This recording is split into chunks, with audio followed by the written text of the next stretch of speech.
불공정한 법 집행 문제입니다. 맞습니다.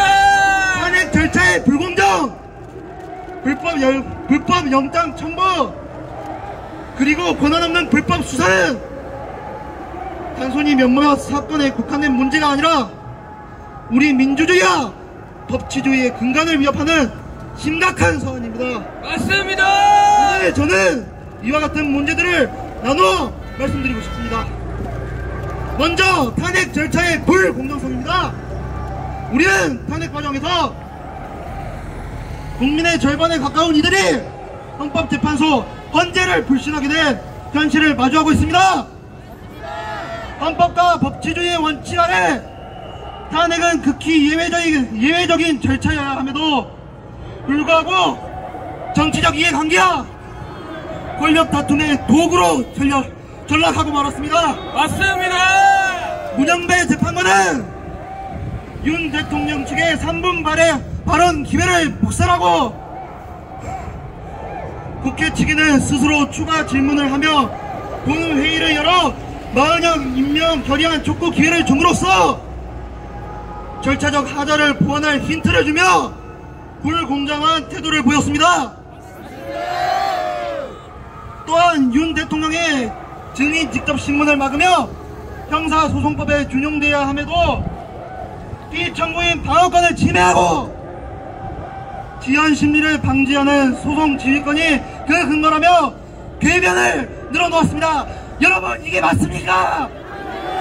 이게 맞습니까? 이는 국민의 기본권과 민주주의의 근간을 훼손하는 일이며 앞으로 이런 절차적 하자가 반복이 된다면 우리 사회의 법적 신뢰는 회복될 수 없습니다. 더욱이 문영배 재판관은 SNS에서 민주당 인사와 좌파계열 인물들을 팔로우하다가 스스로 계정을 삭제하기에 이뤘습니다.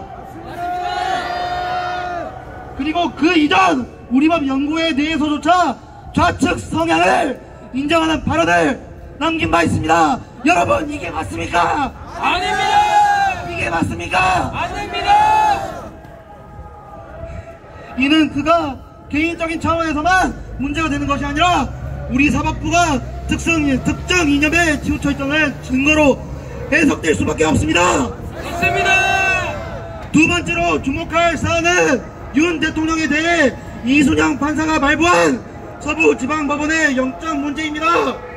해당 영장은 형사소송법 제110조 군사상 비밀을 이용하는 장소에 대한 압수수색 제한과 제111조 공무원 소지 물건에 대한 압수 제한을 예외로 해석하여 피고인에게 불리한 방식으로 적용되었습니다. 이게 올바른 법 집행이라 할 수 있겠습니까? 맞습니다. 이 같은 법 해석은 피고인 모두에게 불리하게 해석하여 위법을 범하고 입법부의 입법권을 침해하는 행위입니다. 법은 국민 모두에게 공평하게 적용되어야 할 원칙임에도 불구하고 특정 이념에 편중된 해석이 우리 사회의 정의 구현을 방해하고 있습니다. 여러분, 맞습니다. 세 번째로 검찰과 공수처의 내란죄 수사권 문제를 짚어보겠습니다. 문재인 정부 시절부터 시작된 이 문제는 권한 없는 사람들이 불법 수사를 진행하는 결과를 낳았습니다. 중앙지법에서는 압수수색조차 기각됐는데 우리법 연구회가 있는 서부지법에서는 무려 구속영장이 통과되는 모습은 우리법 연구회의 좌편향을 단편적으로 보여줍니다. 법이 정한 수사권이 제대로 회복되지 못한 채 무분별한 수사와 압수수색이 이루어지고 있다는 것은 우리 법체계의 근본적인 문제를 시사합니다. 여러분, 맞습니다.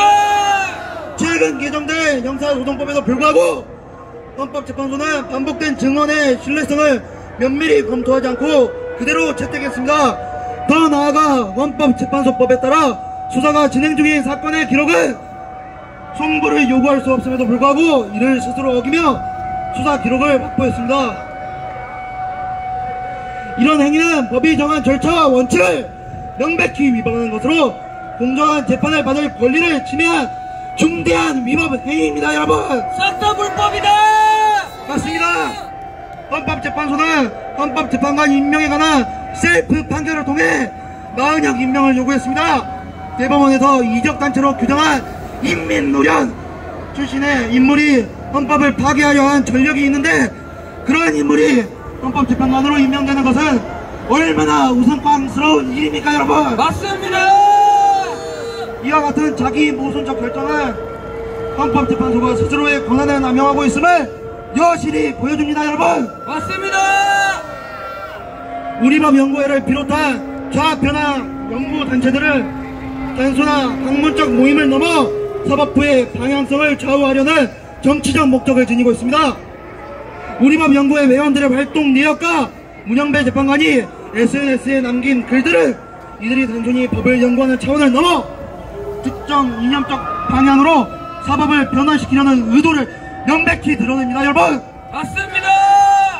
실제로 국제인권법 연구회 출신의 재판관들이 전체 8명 중 4명을 차지하는 현실은 공정한 재판이 가능할지 의문을 품게 합니다, 여러분. 또한 이미선 재판관이 주식 보유 회사에 유리한 판결을 내린 사례와 정기선 재판관의 남편이 탄핵 찬성 시국 선언을 한 사실은 우리 사법부의 공정성과 독립성에 심각한 의문을 제기합니다. 그리고 공수처장이 김용현 전 국방장관에 대한 구속영장 청구를 진행했다가 기각된 후 좌편향 연구단체 소속 법관의 영향 아래 서울서부지법에서 다시 구속영장이 발부된 사례는 사법부가 이념적 색채에 휘둘리고 있음을 분명히 보여줍니다, 여러분. 맞습니다. 존경하는 대학생 여러분, 존경하는 애국시민 여러분, 지금 우리는 우리 사회의 미래를 결정짓는 중대한 기로에 서 있습니다. 공정한 사법 체계와 진정한 민주주의를 회복하는 일은 결코 타협해서는 안 될 우리의 의무입니다, 여러분. 맞습니다. 탄핵 절차의 불공정, 불법 영장, 그리고 사법부 내 좌편향적 행위는 우리 모두가 반드시 바로잡아야 할 문제입니다. 우리 각자가 이 불의에 맞서 법과 정의 그리고 국민 주권의 가치를 다시 사원하고 때 바로 비로소 우리 사회는 진정한 민주주의와 공정한 법치의 빛을 회복할 수 있을 것입니다. 맞습니다. 오늘 이 어제 자리에서 빨갱이야. 빨갱이!